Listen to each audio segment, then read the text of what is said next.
Hey guys, how's it going? Michael Troy here, and today we're looking at G.I. Joe Special Missions. Okay, a real American hero, Marvel 25th anniversary. So this is 86? Yeah, 85, whatever. Um, like I feel it's so funny because I guess I'm like more into GI Joe than I thought I was, because when I was super little, we had like the big GI Joe dolls, like the ones with the fuzzy hair, and you know, like the removable clothes, and I think they were like 12 inches, whatever. Anyway, and then of course when GI Joe sort of got its reboot with the cartoon and Destro and Scarlet and all those fun characters were introduced, you know, me and my brother and sister, I should need to include her, even though she doesn't remember that stuff because she was too young. But you know, we watched the cartoons and we really loved those characters and had the toys and stuff. So I think that must be what prompted me to get a GI Joe comic book. I think I only have the first issue because not super into like war type comic books, even though saying that, when I was really, really little and my brother like would get comics from the chick down the street, half of them were like torn up or had like 2 cents written on the front with a magic marker or no cover at all. And I felt like Jonah Hex and Sergeant Rock were like two of the ones that I really liked a lot. And that makes absolutely no sense unless I had like some sort of daddy complex or something. I don't know. I can't explain it. Because conversely, you know, the first comic I bought was Wonder Woman. So I don't know, whatever. But I say that, then I bust out this G.I. Joe, and then I have to say I did get the Nom miniseries or series for Michael Golden's art. So sometimes it's for the art, I don't know, sometimes it's because of the cartoon. But this has this great Mike Zeck and John Beatty cover, and I'm like super into Mike Zeck more.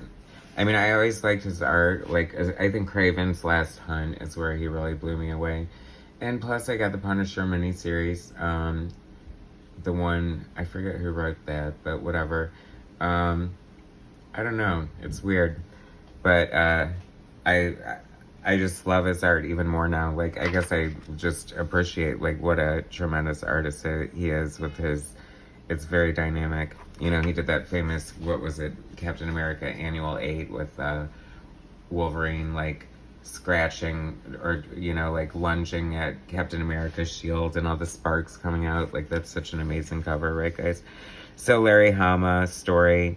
It feels like he's been pretty present in pop culture right now with the new Snake Eyes movie coming out. And Snake Eyes, I think, is Larry Hama's creation.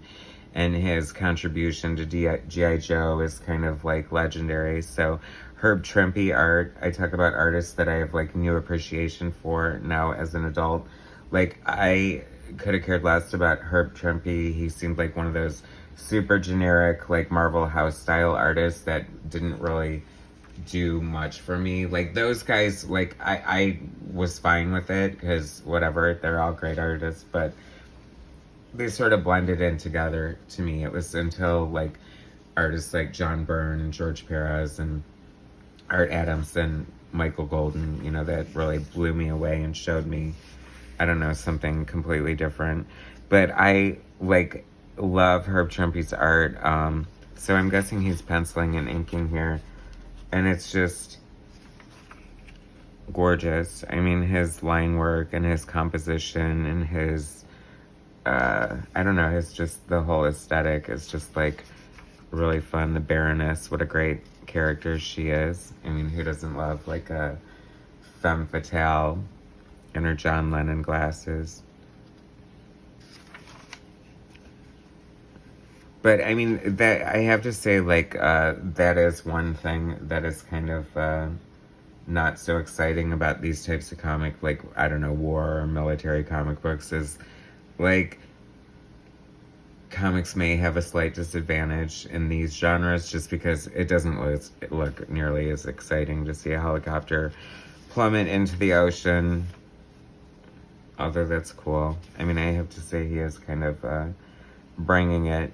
You know, and this is back when comic book storytelling style was pretty different. You've got like you know, 7 panels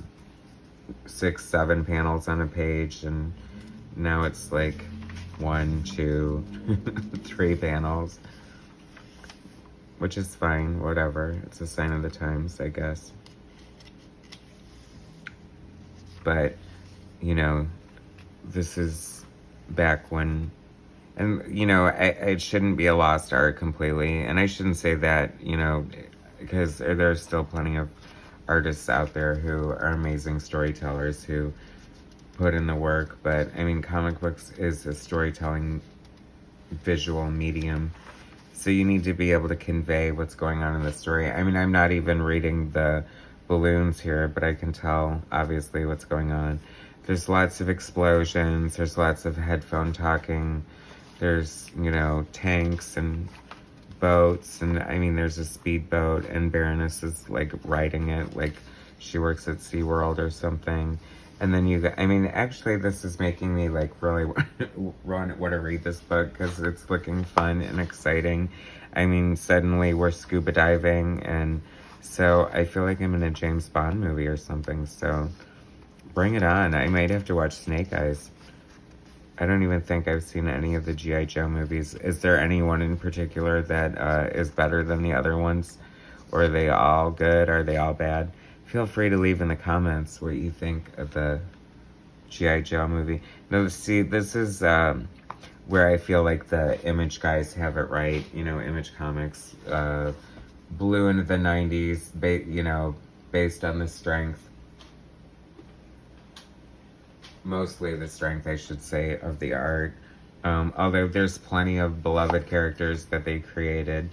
And, but one of their mantras was, like, you know, selling the pages. So there always had to be, like, a money shot on each page, which means, like, there should be one panel, you know, and that's how they sell original art. Like, it depends on who's on the page, like, how big the image of the character is. Like, an X-Men page with Wolverine would probably be worth more than a page with, you know, like, a lesser-known character or none of the X-Men on it.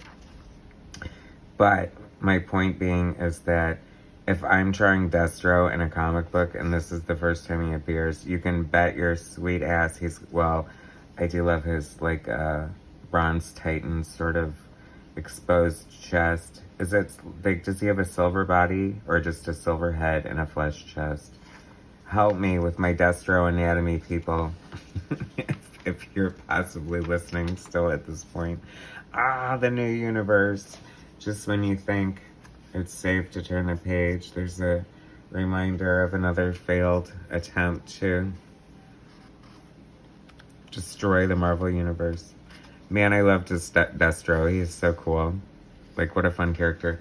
I know that my brother for sure had that action figure, and I loved him, and his shiny chrome head, because, you know, I guess I'm like a cat and like shiny things. Bullpen Bulletins. I miss the Bullpen Bulletins. Do they still do that? Look at the books that came out around this time. Alpha Flight 39, so this is after John Byrne has left, which I should have known with the new universe stuff going on. No way, Electric Assassin #1 came out at this time. How cool is that? Anyway, Destro. So I guess Destro, you know, Herb, you disappoint me, and then you win me over, and then you disappoint me again. I feel like Destro should be a little more exciting looking. Like, that isn't saying shiny head syndrome to me at all. But whatever. I think the rest of the book is a lot of fun. Maybe I have issue 2. I don't know. I don't think so. Oh, Hooky, I wish I had this. Spider-Man's first graphic novel, art by Bernie Wrightson, written by Susan K. Putney.